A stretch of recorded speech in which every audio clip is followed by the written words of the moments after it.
Hello, everyone. Welcome to today's session. Very excited to have you all joining us today.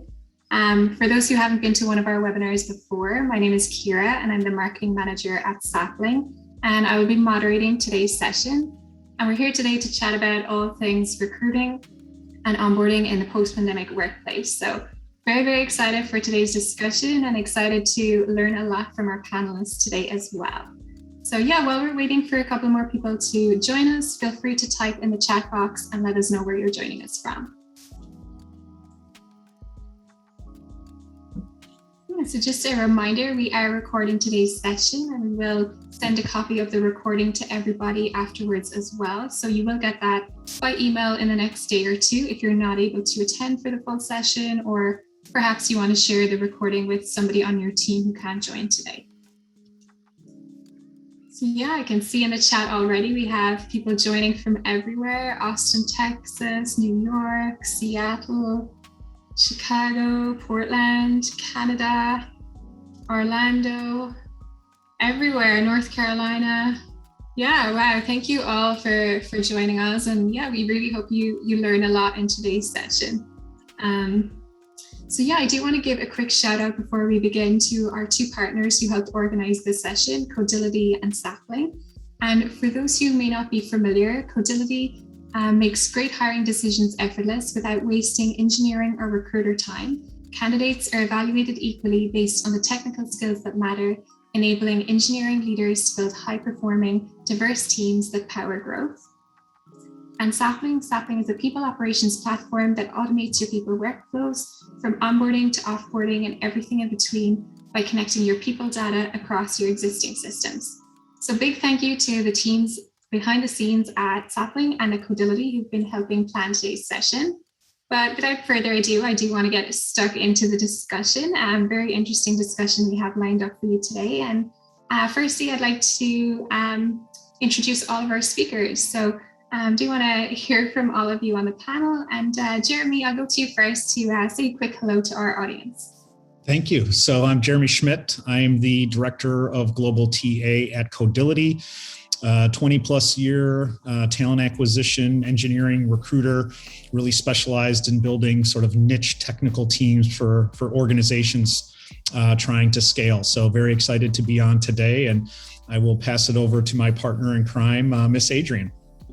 Hi, everybody. I'm Adrienne Barlow. I'm based in Portland, Oregon, and I'm one of the senior people partners here at Codility. I cover go-to-market teams, and I cover the US and the UK from a geographic perspective. I'm really passionate about diversity, equity, and inclusion, unconscious bias training, and I'm super excited to be here to chat with you guys a little bit about how that plays into TA, especially onboarding. Sarah? Perfect. Thank you. Sarah Sylvain here over at Sapling, Head of Strategic Initiatives. I am heading up really great projects here with the lens of customer experience and employee experience, and have a lot of experience from the perspective of onboarding and enablement throughout my time in my career. I'm happy to be here and talk to you all about onboarding. Yeah, thank you all. Thank you for being here and for making time to chat to our audience today. And yeah, we do want to hear a little bit from our audience as well. So I am going to launch a quick poll. And for everyone joining, we'd love to know what your biggest HR challenge will be in the coming months. Do you expect it to be more on the recruiting side? Maybe it's onboarding with a very consistent process as you switch things up from maybe remote back to office or a mix of hybrid. It might be retaining the talent that you have, or it might be something else altogether. So yeah, we'd love to hear from you and where you're feeling the most challenged. And yeah, for anyone who does select other, you can type in the chat box, let us know maybe what that other challenge is that you're experiencing. So our speakers can maybe give you some tips and advice for it. So yeah, just leave this up for another couple of seconds. Lots of responses coming in. Yeah, so just sharing the results right now. So 60% of you are really seeing recruiting as your biggest challenge. So we'll start there. And then yeah, recruiting or onboarding and retaining talent are pretty similar in responses there. So yeah, we will be covering all of this, but yeah, thanks for giving us some insight into that. So thank you, everyone. But yeah, first we're going to dive right into the discussion. And I do want to hear from Jeremy first, who is really our recruiting expert on this call. And Jeremy, if you could maybe talk us through the recruiting process, the framework, and some trends that you're seeing recently due to the pandemic and due to all the movement going on out there. Sure. Yeah. When we look at everything, the recruiting landscape has totally changed. COVID threw us a curveball that we were just not ready for. And it's modified not only how we hire, but also how we have to adapt our processes to be able to even compete, to have a chance to hire some of that top talent. So I guess when we look at the different processes and frameworks, starting from your sourcing strategy, the days of sending out a bunch of messages with links to job postings, it's just not going to work anymore. Even if they are well written and thought out messages. In today's day and age, candidates want to see that transparency from organizations. So you have to be real, you have to be authentic, you have to understand your audience. So you need to be able to talk about things like compensation up front. What is your work from home policy? What are your COVID policies? What type of benefits do you supply, and what do you do to consider your employees' mental health? What is a true work-life balance look like at your organization? And these are the things that candidates want to know before getting involved, with an organization. And let's be honest, especially on the engineering side, they can be very picky with who or when they are going to hire. So I think it's more important than ever that we have to build real relationships with our candidates. We have to build rapport and truly understand what their motivations are and how that aligns with a position on our side of the fence. Because candidates want to work somewhere where they can feel valued. They want to work somewhere where they feel safe, and it's an inclusive environment, a place where they can be themselves and produce their best quality of work. So how are you going to, as an organization, foster, that type of environment, and how can you sell that at the beginning of the process to get people interested in your organization?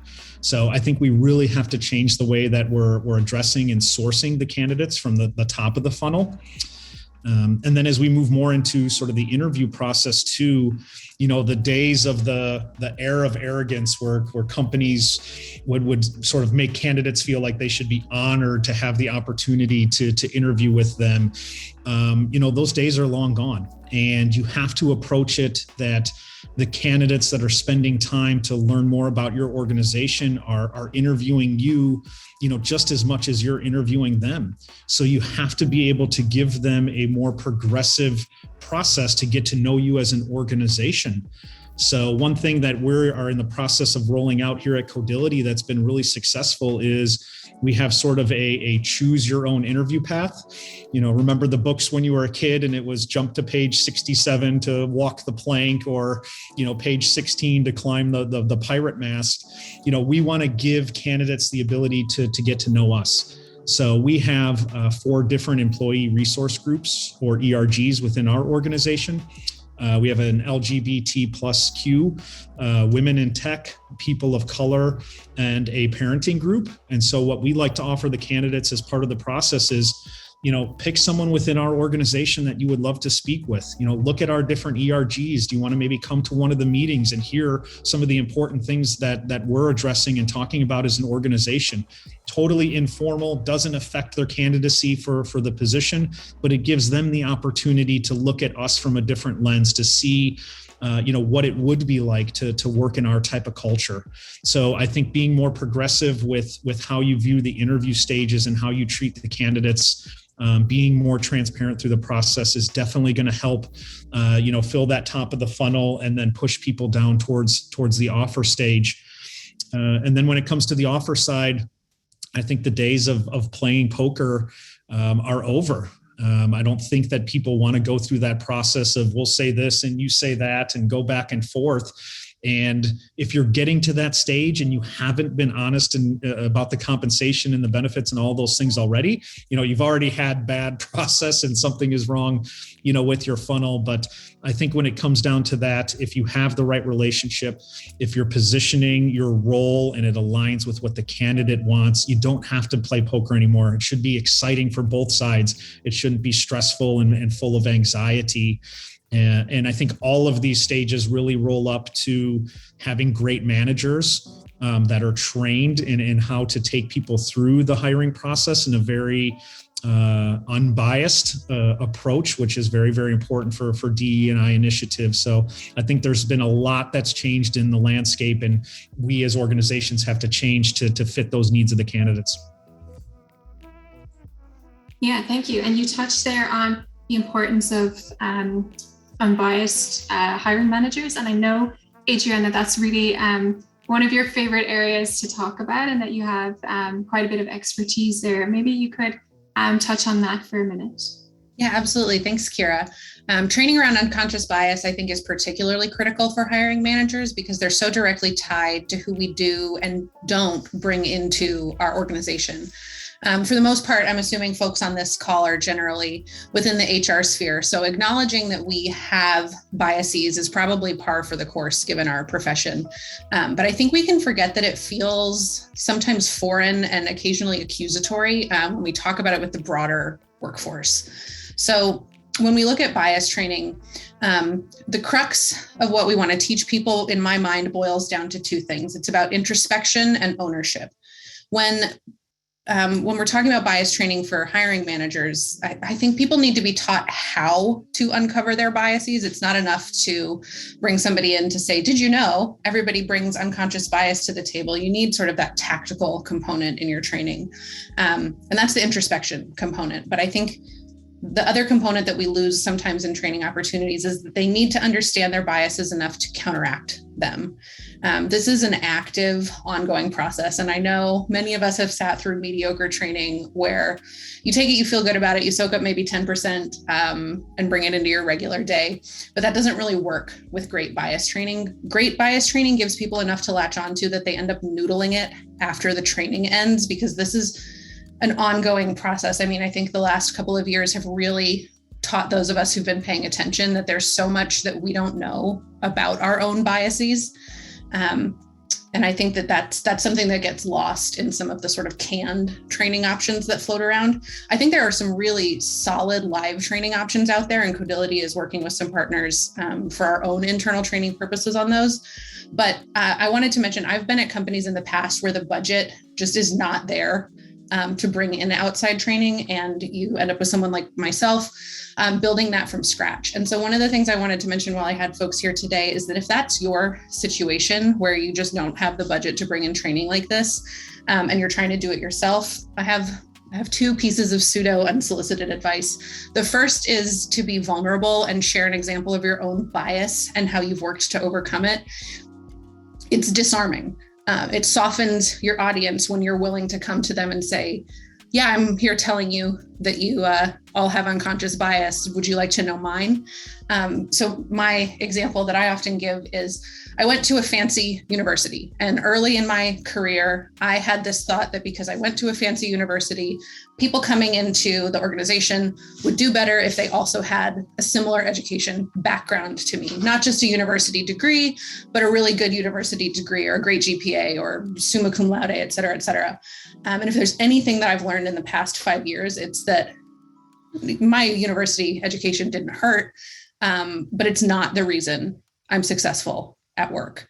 Some of my best colleagues, some of my closest friends are people who didn't go to university. And I think we lose sight of the fact that a lot of positions don't require a college degree. They require really good training. They require really good sort of vocational focus. But that's a bias that I brought and had to overcome through introspection and sort of exemplary people showing me that I was wrong. The secondary part is if you're building your own training, I would say consider starting with a cognitive science and like brain chemistry component. There's so much you can explain to people about the way our caveman brain still impacts the way that we interact with the world. So if you've got limited time to train, you can sort of short circuit the automatic, hey, I'm not a bad person response by talking about how your amygdala is really not doing you any favors here. When somebody confronts you with something that makes you feel like you're in an out group. So those are my sort of pithy answers, but if anybody ever wants somebody to spitball with, or you need some help putting together some slides for your own training, more than welcome to find me on LinkedIn. I love talking about this stuff and I'm happy to help out there. But that's sort of my overarching explanation of why it's so critical that we train hiring managers well and don't just assume that they walk into interviews with the ability to not bring their own baggage. Yeah, thank you for sharing, Adrienne. We had a nice comment come in, someone interested in bias training as well. But Jeremy, I'm going to switch back to you. We had a request and a question come in. Somebody's asking, how do we make our remote postings show up on digital job boards? Maybe you could chat a little bit about that, because I know where we post jobs has changed quite a bit in the past year and a half now. And yeah, there's different opportunities out there that we should be exploring as well. Yeah, it definitely depends on the type of tools that you have, how they're synced, how those jobs get scraped. So it's a little bit of a difficult to give a 100% focused answer, because someone may use Greenhouse and they can only post to Indeed or Glassdoor, and then their jobs get scraped from there. And depending on if those job boards can put the remote function in. So there's a lot of little idiosyncrasies that go into that. What I would suggest as is some of the lowest hanging fruit would be to put remote in the job title, so that no matter where it gets scraped or pulled or posted, when someone sees that, it will have remote right in there, and then build that into your job descriptions a little bit. And then from a sourcing strategy, as well as you're going out to cast a wider net, make sure that you understand your work remote policies. And again, be transparent and upfront about those as you're sort of casting a wider net looking for that talent. Yeah, thank you. I am seeing some questions coming in right now. Yeah, we'll do our best to either type a response or get to them throughout the session. But Jeremy, I'm going to stay on with you right now. You chatted a bit earlier about some needs and some wants that exist today for job candidates that maybe weren't the focus before the pandemic. So maybe you could elaborate on that a bit. Yeah, that's a great question, because things have drastically changed, the last 18 months or so. I still remember getting asked about, what is our car allowance? What do you provide for commuting expenses, right? Those days are gone. I don't think that anyone will ever ask that question during an interview, process again. So some of the things that I hit on earlier, right? Number one is your work remote policy and your COVID policy. I think candidates want to know that right up front. I think benefits play a huge role in what type of culture and environment you have.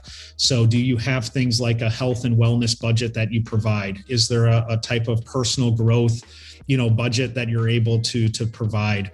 What does a true work-life balance look like, at your organization, and how can you add that as part of your process? Because that's very important to people today. I think when we were talking as a panel getting ready for this call, both Sarah and Adrienne said 5 years ago, every position I was looking at was in the office. And today, I wouldn't even consider a job if it was 100% remote. So I think those are a lot of the things that we're getting drilled on up front from the talent side. And then the last thing is salary. Organizations are being much more upfront about their salary bands so that they don't have to play those poker games anymore. Codility actually rolled out a really progressive one US salary band, and we benchmark it with San Francisco prices for our different roles. So our theory is candidates want to know, how can I live and work and still be myself and do the things that I want to do and still make a good living? And so our theory is, if you want to be a data scientist and live in San Francisco, we will pay you what a data science in San Francisco should make. If you want to take that same salary and buy a 100-acre farm and work in Wisconsin and be 100% remote and buy some animals and live your life that way, we want to give you the opportunities to do that. So I think that's where a lot of the shift has gone from a lot of the I just want, money and allowances and this and that now to more of the softer side of things. Salary equity is also really critical from a DEI perspective. When you have a fixed and relatively tight pay band, you introduce a lot less risk of bias when it comes to placing new candidates or current people that you're promoting in sort of unfair salary situations. And as more places like Oregon adopt equal pay equal pay legislation, I think we're going to see more and more companies moving towards this sort of solidified, stratified salary structure that's much more open than I think we were accustomed to even 3 or 4 years ago. Yeah, that's a great point, Adrian. Yeah, we had this discussion on our last webinar as well around location-based pay and what that looks like and the changes that will bring in the coming months as well. So yeah, definitely an important topic. And I'm sure job candidates today are very interested in asking those types of questions as well. I do want to switch gears now a little bit and chat about onboarding. And Sarah, I know this is your area of expertise, and I'd love to hear from you a little bit about the onboarding process, but maybe you could start with pre-boarding and share really once we've recruited that new hire, they've signed a contract, why pre-boarding is so crucial in really setting that new hire up for success. Yeah, I mean, as Jeremy mentioned earlier, even giving a glimpse into the company and the people that they'll be working with, it's truly important to really bring them into the fold a little bit sooner. It's kind of like us selling this position because they're going to have a ton of options out there. I think of the pre-boarding as like the two-week time frame, maybe more, maybe less, depending on the role, where they've accepted the offer and they are having many different questions in their head right now. Did I make the right decision? Is the grass greener? Am I excited to be going to this company? What's going to be different? My company just counteroffered me. Do I take the counter offer? Like, there is so much competition out there right now that being able to stay connected with this team member from signing the offer letter to actually starting on day one is critical to getting that person to actually show their face at 9 o'clock that morning. So from a pre-boarding perspective, you can do many different things. Here at Sapling, and what our customers use is our pre-boarding path, where basically we think of it as 4 different buckets. The first one being, how do we inject the company culture and make them feel like part of the company and that they're excited to come to work? So we think about injecting the core values, making sure that they exemplify and really resonate with those core values. Giving a video of C-suite, CHRO, CEO, welcoming this new hire into the organization, or even a quick video about the company themselves, showing some photos about some team events, whether that was virtually or in person when we were able to do that.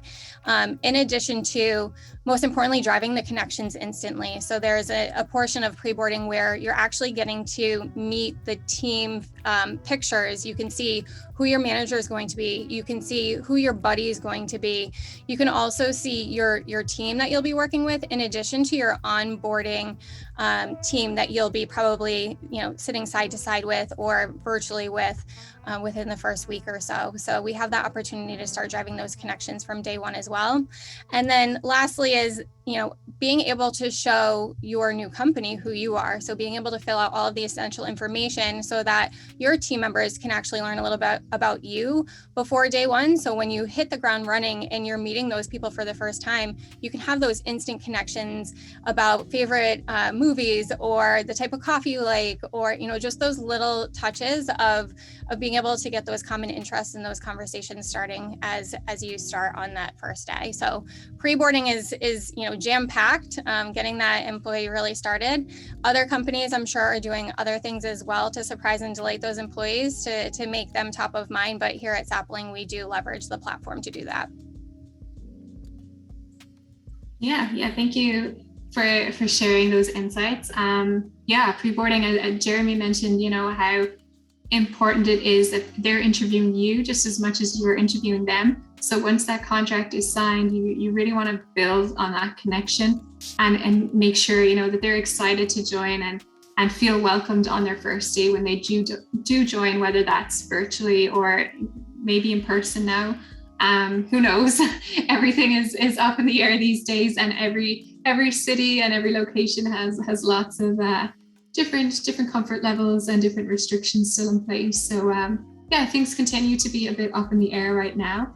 But in terms, Sarah, of onboarding, could you share a little bit about some maybe best practices you have for the onboarding process, whether that's fully remote or virtual or in office?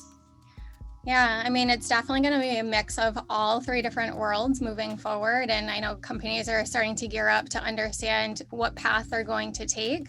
It'd probably be a mix of all at some point in time, or they may stay a steady path of remote, depending on what their employees are looking for. As we think about creating the best employee onboarding experiences, thinking about the employee experience itself, what is going to drive the best experience for that new team member coming in, and ultimately driving that path from there. From a framework perspective, though, ultimately, if you haven't already put together a robust onboarding plan, I encourage you all to do so. So really think about what your current processes are today. And are they going to be changing? Is your type of work going to be changing? Are you remote now when you're going to hybrid, or are you remote now and going in person? Or if you're staying remote, how else can you elevate the onboarding experience that you have today? So a few tips to building out an onboarding plan is really, getting all of the documents that are needed for day one, so that the employee can have everything all tied up in a bow in their computer on, their desk at home or their desk at work. But essential, documents to be signed is key to getting all of access to that technology. For that, number two would be actually figuring out what is it going to take for that employee to actually be successful in their role and based on their location. So having the lens of where are they sitting within the globe, and what department are they sitting in, and what do they need to be successful to actually hit the ground running, being productive, and what do they need to do and learn to actually feel like they're making an impact from day one. So my recommendation would be building out a checklist of things that you would like to see that new team member be doing, 30, 60, 90-day plan, and then putting that into the framework and into your onboarding process, so that they have a checklist, but more than that, a robust resource to go to know where to go to next, what links to go to, what instructions do they need to look at, and have it all comprised into a central system to be able to facilitate all of that. And really thinking about it from where are they sitting in the globe, because every country and even every state in the United States is different based on what we're expecting of those new hires. So making sure it's tailored based on that. And the great thing that our customers love is our smart assignment. So you basically build out templates based on the location, the department, and the employment status, and automatically that new hire gets put into that framework that has been built. And yes, it's going to take a little bit of legwork to build that initially, but once you build it, it is truly going to be a lifesaver and really change your life from a people ops perspective, so that you don't even have to think of what needs to go out when. It's automatically going out and really touching upon the 30, 60, 90-day plans that you're really hoping for the employees to do. So the right platform matters for sure, and how to facilitate and pull all of that together. In addition to, lastly, the most important part is driving those connections. So I know I've mentioned buddy programs, but really, how do you connect your team members internally once they start? So thinking about, if you don't already have a buddy program set up, think about, how would you incorporate a buddy program in to induct that new team member. Making sure that there's surprise and delights, having a team lunch, whether that's a manager facilitated, buddy facilitated, or just another team member. But how are you going to drive those connections within your team and have them start meeting other people within the organization? So if they truly are remote or a hybrid and they can't meet people face to face, how are they still going to stay connected and feel like they are truly part of that company? Yeah, thank you for sharing. I love the buddy program idea, and definitely I've been on plenty welcome lunches, team lunches, location-based lunches, and yeah, they're a great way to really get to know different people, especially people outside of your own team who you may not work with so often. But Adrienne, I'd love to hear from you a bit about onboarding at Codility, because I know you're a remote-first company and you are mixing up your current process and looking at new ways to meet the needs of today's workforce. Yeah, so philosophically, we're completely aligned with everything that Sarah said. Functionally, we have some room for improvement. And I really resonated, Sarah, with what you said about the upfront work that you have to put into those onboarding plans. So I won't rehash the steps that Sarah said, because that is where we're headed. But really solid onboarding plans take a long time because you're pulling together so many stakeholders. I work with the go-to-market teams, but my colleague in Poland works with our engineering and product folks. And so not only are you contending with the usual shenanigans around people's time zones just to get everybody together to put stuff down, but you need to make sure you're asking the right questions, right? You can get most people on board with being like, we don't want to lose good talent just as we bring them in, but actually figuring out how to get the right what ifs when you're trying to figure out not just how do you spin somebody up as quickly as possible, but how do you build the non-shallow connections in a remote environment. So Codility is a hybrid model right now, but we're a remote first hybrid model, which is, I think, an important distinction. We have hub offices in 4 cities where folks are welcome to come and go as they please, but nobody is obligated to be in the office at any point. And so that's one of our sort of contention points as we figure out how to make our onboarding process delightful, is how do we make sure that it serves somebody like me who's in Portland where there is no hub, where I'm always going to be in my home office. How does it serve me as well as it serves somebody who might be spending 3 days a week in our London office? And how do we make sure that we don't lose those water cooler moments, which I recognize is a dated example, even as far as post-pandemic things go. But especially, I think the pandemic has taught us that there are some real demographic differences in people's preferences for how they approach their work life. I have a toddler. I live in the suburbs. I love not commuting. 5 years ago, when I had no toddler and I lived in the city, I would have missed the social connection. And so that's how we landed on our hybrid model. But it's creating some really interesting conversations within the organization about how we make those onboarding plans really, really solid. And so, I think my advice to folks is don't set your timeline for making those perfect too fast. I thought I could get it done in a quarter, and I was wildly mistaken. So give yourself some grace and put the time in so that you know that you're doing something that'll really serve your employee population. Yeah, thank you. Thank you for sharing. I did read some research by Glassdoor that if you have a great employee onboarding experience, it improves new hire retention by over 82%. And really, it just speaks to the importance of having a successful onboarding program. You want your employees to be successful, be productive. And it said that I think if you have a negative onboarding experience, employees are 2 times more likely to look elsewhere. And after, all the hard work that Jeremy mentioned that his team does, and then the pre-boarding that Sarah talked about, and then the onboarding, you really want to make sure that you do set your new hires up for success. So I do want to chat very briefly about employee retention and how onboarding and pre-boarding kind of, maps into that, and really setting those employees up for success and making sure that you retain the talent that you work so hard to get. And Sarah, I'd like to hear a little bit from you on this. Given that we're seeing so much online discussion about the Great Resignation and more than 1 in 4 people thinking about changing jobs in the coming months, how do we keep our existing workforce satisfied, and how do we prepare for all of this that's coming? Yeah, thinking about the full picture of the Great Resignation and many jobs out there available at our fingertips, and a lot of them being remote or in person, depending on what you're not getting right now from your company. I feel like there are a lot of employees who are thinking, what do I do? Am I happy here? Am I going elsewhere? What are my friends doing? So it's all about what's happening in the market right now.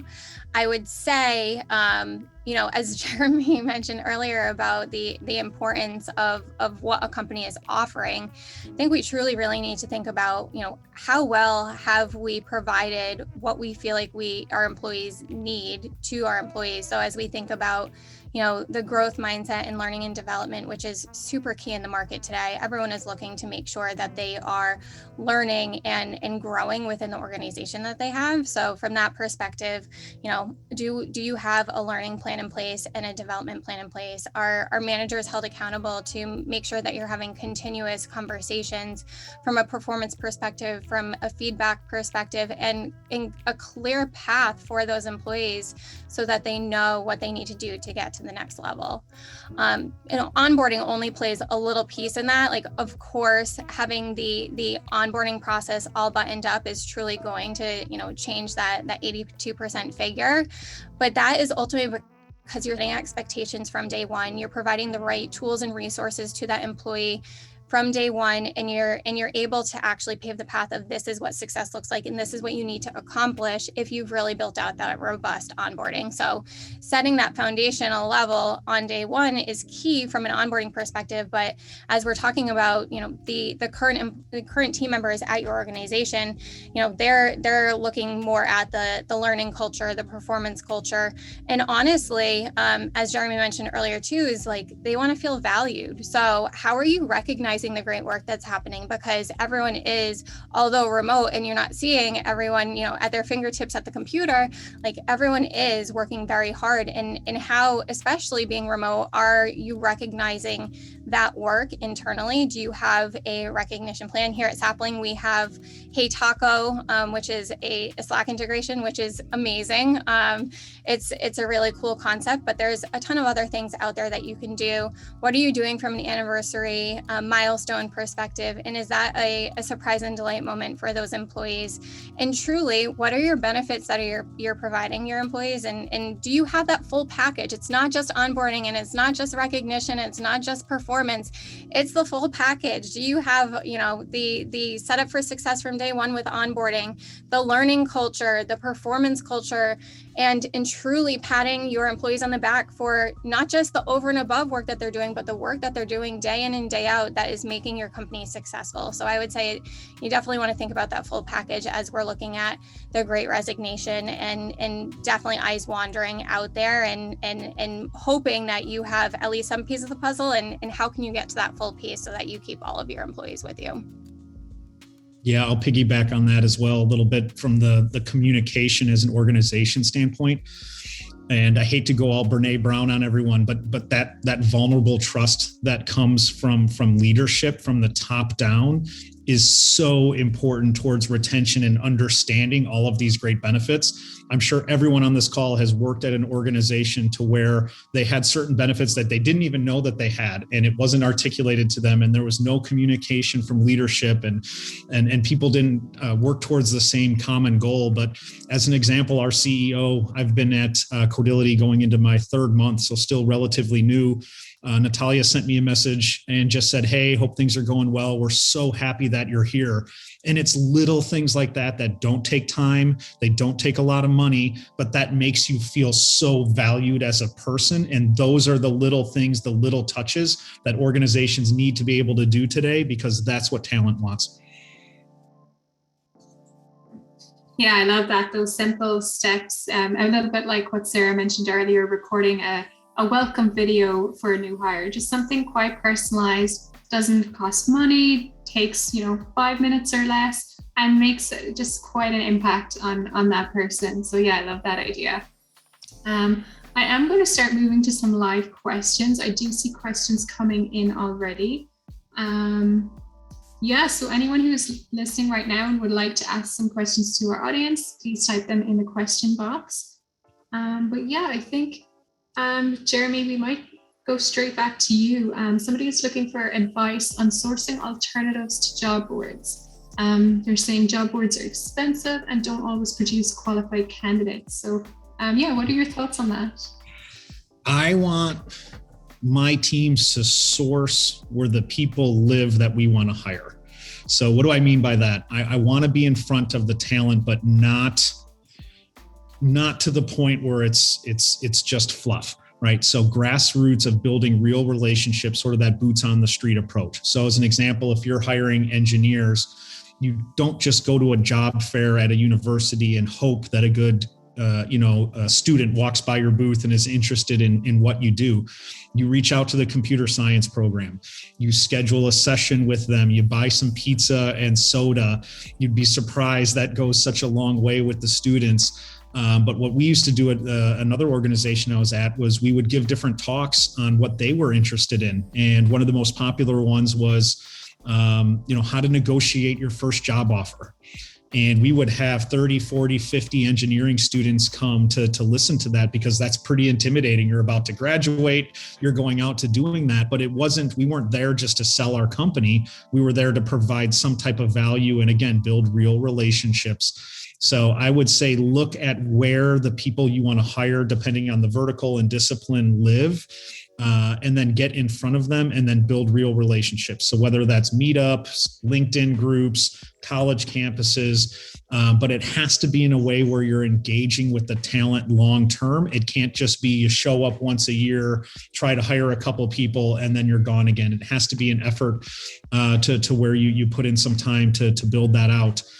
I think another thing on the engineering side, you can do different types of coding challenges and fun things like that to drive traffic, work within the community, get your name branding out there. So there's alternative ways than just paying for some of those expensive job boards to get your employer brand out in front of people so that they recognize who you are. Yeah, thank you for sharing. I know Codelity has job openings right now, as does Sapling. So definitely looking to hire more people as well. So there's a question coming in. I think it's, how do you balance the competing needs of creating an amazing onboarding experience for new hires with alleviating hiring managers and teams' workloads in companies that have downsized over the past year? So quite a bit in that. So really, I suppose, Sarah, we'll go to you on the amazing onboarding experience for new hires. Potentially their HR team is smaller than it used to be. How do you work with that? Yeah, that's a really good question. And every company definitely is going to be different. There are going to be companies who have more resources in HR that can alleviate that pain from the manager and the teams. But the reality is that a lot of the managers and teams probably have a true part in making this onboarding successful for that new hire. So I would say, for us and our customers here, building out a plan and involving cross-functional teams will hopefully alleviate just the manager pain. So relying on subject matter experts across the company, number one, but also streamlining those processes and hopefully having it be a little bit more repeatable so that HR can function in a more strategic way and support those new hires from a day-to-day rather than having to process paperwork and whatnot. But I would say in having a tool to be able to look at visibility between people ops and IT and managers and the new hire so that where people are getting stuck and how far they've progressed in their onboarding and truly having those insights at your fingertips to be able to progress them through their onboarding. But ultimately, it is really truly putting that time into building that onboarding plan and being thoughtful on how you pull key stakeholders within the organization to take some of that lift off of just the manager. So whether that is a head of a different department or someone internally within another department that they're working closely with, how can you bring other teammates in to actually support that? Yeah, perfect. Adrienne, I'm seeing a few comments and questions come in on unconscious bias. So potentially a topic for a whole nother webinar. We will just go to you for this question. It did come in anonymously, but how do you hold hiring managers and interviewers accountable to unconscious bias? So I saw this one come in earlier and I've been thinking about it for the past 10 or 15 minutes because the answer is it's stunningly difficult, right?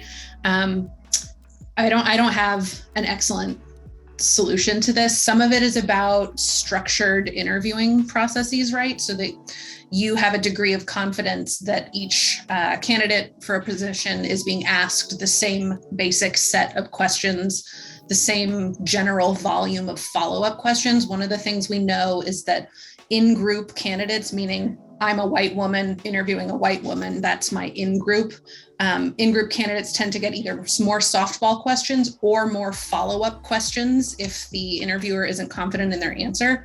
And so one of the ways that you can mitigate that from a tactical perspective is to, force hiring managers before you start the interviewing process to sit down and determine what are the criteria for success for this candidate?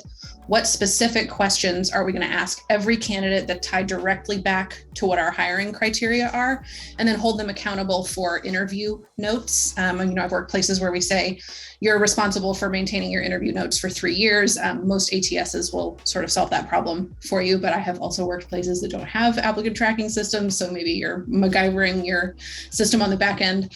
But I think the short answer is structured interviewing is the best way to do it. But the other thing is that you can't just train people once.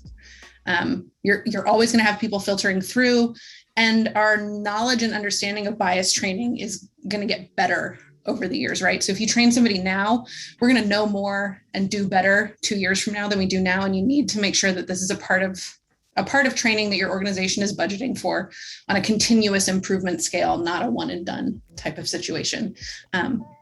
Easier said than done, depending on where you are, but the risk is too great to not do this well. So structured interviewing, regular training. Sorry, that's not a juicier answer. Yeah, I'd add on to that as well, is it's not just on the HR and the people ops side. Talent can definitely contribute when looking at pipeline optimization. So really understanding your data of that interview funnel from the top to the bottom and being able to go into each individual step to look for areas where there could potentially be an issue or underutilization, or what's going on. Why is there a huge drop off from step 2 to step 3? Because sometimes you have to take that ugly look in the mirror to figure out where the problem lies and have that introspective approach that Adrian was talking about earlier, so that you can have some of those tough discussions to understand where you're falling short. So I think the talent side can help provide some of the data so that you can understand where there's areas for improvement. Thank you. We've had an interesting question come in here. Do you think employers are getting strong-armed to jump on the bandwagon of work from home? Do employers really want their employees to stay at home? So yeah, interesting question. Who would like to take this one? Kara, do you mind if I take a crack at this one? Yeah, I do. So I think this is a really interesting question, especially sort of the sense that we as employers are maybe being pushed to do things that we don't want to. I would flip that around a little bit and say that at least at Codility, we've been regularly polling our employees for the last 18 months to ask what they want. It's a hard shift, right? I've worked places where work from home was literally not feasible based on the type of work. And I've worked from places where it would have been totally fine, but we just didn't want to do it. And the pandemic was a forcing function for that. But I think that the mindset here is about meeting your employees where they are and understanding that everybody's not in the same place. My personal bias that I bring to this is I have a toddler. I don't want to commute anymore. I like having 45 extra minutes to spend with her in the mornings and the afternoons. But I think we can fall into the trap of assuming that our situation is applicable to other people's situations. And I think that that's not helpful as employers. And it is only going to come back to bite us in the rear if we make the assumption that our employees want what we want. So I would have never needed a hub office to come into because I don't want to drive downtown anymore. But that's not what the vast majority of our employees wanted. They wanted the ability to leave their house on occasion. Many folks who were based in our hubs were really itching to get back to at least some semblance of departure from their home office. And so we listened, just with the assumption that our personal individual preferences on the HR team and the facilities team were not necessarily what our employees needed to be successful. And our goal is to make our employees successful. And I think that that's that's the tactic I would take when considering what works for your organization, is just ask your people what works for them and assume positive intent. Assume they're telling you the truth. Yeah, I'm gonna echo that, Adrian. I like the whole Great Resignation, the whole movement that's happening now. In my opinion, is truly happening due to the fact that companies are choosing whether they are going to stay remote, going hybrid, or going back in person. And I'm sure we have a ton of HR and people ops people on this call. Like, if you haven't pulled your employees yet, that's probably the smartest thing that you could go do next, so that you are paving that right path for all of your employees, so that you're not playing catch up and having to hire half of your staff who left because they wanted the other option that was chosen. But of course, every company is going to be different, and every company is going to make choices based on what is best. So just more guidance is, if you haven't done so, it may be worth hearing from your employees. I'm going to jump to another question. It's come in anonymously here. Sarah, I know you have a lot of thoughts on this as well, but it's about this person is experiencing the challenge of maintaining meaningful connections and moments for remote employees while scaling quickly. So Sarah, I know you love those special moments. So I'm going to go to you first, but I'd also like to hear from Codility, because I know, being a remote first company, I'm sure you have some tips to share here as well. Yeah, as Adrian said about the DEI and unconscious bias training, if anyone wants to ping me on LinkedIn to talk about moments that matter and power of moments, I am totally a champion of that movement. So happy to chat with anyone. I would say from a meaningful connections perspective, here at Sapling, we do a really great job at giving employees voices. From the perspective of once a week, we have an all hands where there's one designated all hands every month to go through more of like a company meeting perspective, but the other 3 are designated open slots that employees can take to present anything that they want to present from their work and give updates within the company. In those, the most fun we've had is people doing icebreakers, to be honest with you. And with Sapling, we're kind of ahead of the game, where we have captured all of the fun facts about our employees and team members. So when we hop into these, we kind of have all of those great nuggets of information already at our fingertips. So a trivia is easy to spin up, or, guess who this is, more of like a guess who type game. So I would say from that perspective, icebreakers is key in any type of, team meeting or company meeting. From the perspective of, outside of just the company events, onboarding groups, if you're bringing on a ton of people all at once, having an onboarding group and making sure that you're having them meet regularly so that they're, with one and the same and in the same experience with them. We've seen, I've seen it at previous companies and also here, having a Slack channel to stay connected. So we here at Sapling have a Slack channel called Life, and we're able to post pictures of our children, pictures of our dogs.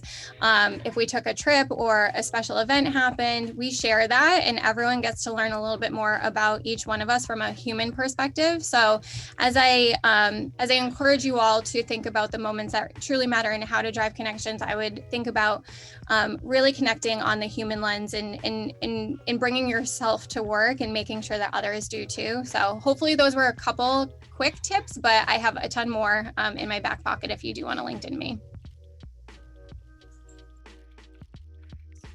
Thanks. Yeah, so we are coming close to wrapping up. I have a couple more questions here. So Michael is asking about onboarding new cohorts.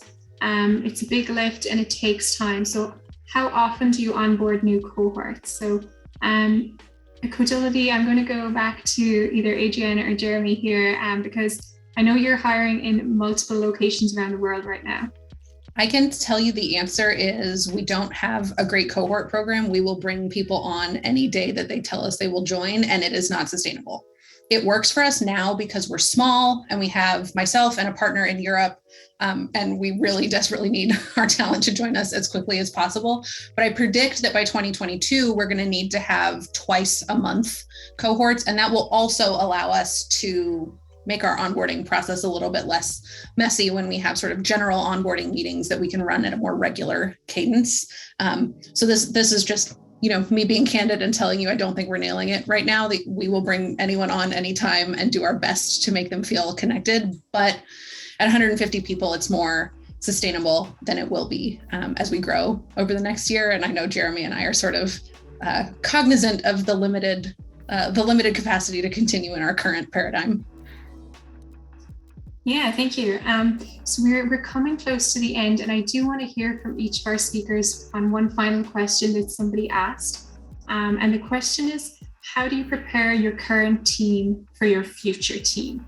So I'm going to give you all a moment to think about that.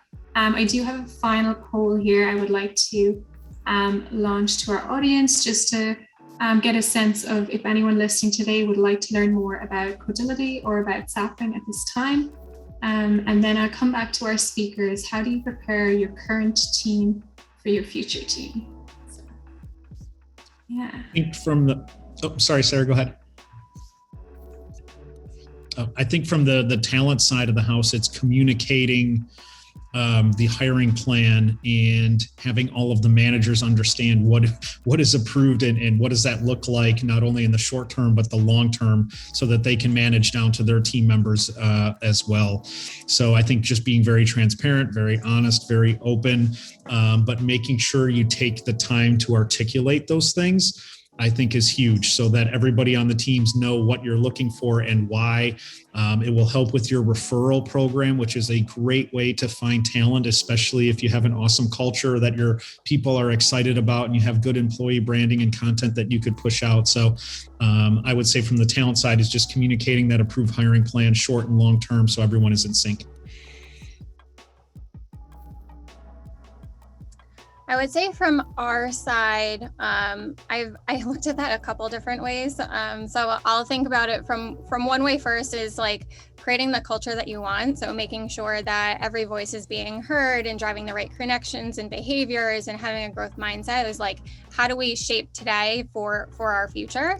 But to bring in and actually integrate future teams into the current team, it's, in my opinion, all about connection and communication. So welcoming these new people into the organization, giving a glimpse into their bio or personal information that they've sent out from the pre-boarding experience from day one, and really truly driving those connections. And obviously the direct team probably knows that a new hire is coming in, but how do you let the company as a whole know that this is happening? So on a leadership level, you definitely want to have that communication, and then that cascading down through Slack or whatever tool you're using from an employee communication perspective, but really welcoming those new hires in from day one and having them feel like they're truly part of the team. But that all takes a lot of effort and lift by the current team that should be celebrating with them. Yeah, I think that's a great point, and I definitely echo what both of you said. I'll say from the business partner side of things, a lot of my relationships with non-hiring managers are a little bit softer and more casual. And so one of the things that I make a point to do is be regularly checking in with people on the teams that I support who aren't necessarily the managers that I have like a monthly one-on-one or whatever with, because managers do not all managers cascade information down the chain with the same degree of candor or verve. And so one of the things that I can do by building those more casual relationships with teams is make sure that I know who's getting things filtered down. And that can let folks know, hey, I'm feeling really burned out, but I didn't realize that we were already hiring for 2 new positions on my team. Like that, those kind of little bumps can really get people over some difficult humps. And I think that it's just, if you're on the business partner side of the house, it's important to build those casual relationships that folks know that they can come to you when they're feeling tense, and maybe you have good news. And if you don't, then you can feed it the other way up the chain. Yeah, thank you all for sharing those tips and tricks. We are right on time. We've taken a full 60 minutes out of everyone's day, and we really, really do appreciate you all joining us, learning with us, asking us questions. And thank you to our amazing panelists for sharing all those insights. We really, really do appreciate it. But that's all we have time for today. So as I mentioned, we did record the session, and we'll email you out a copy of the recording later this week or early next week. And yeah, hopefully you'll join us again on a future webinar, and we will see you all soon. And thank you everyone for your time.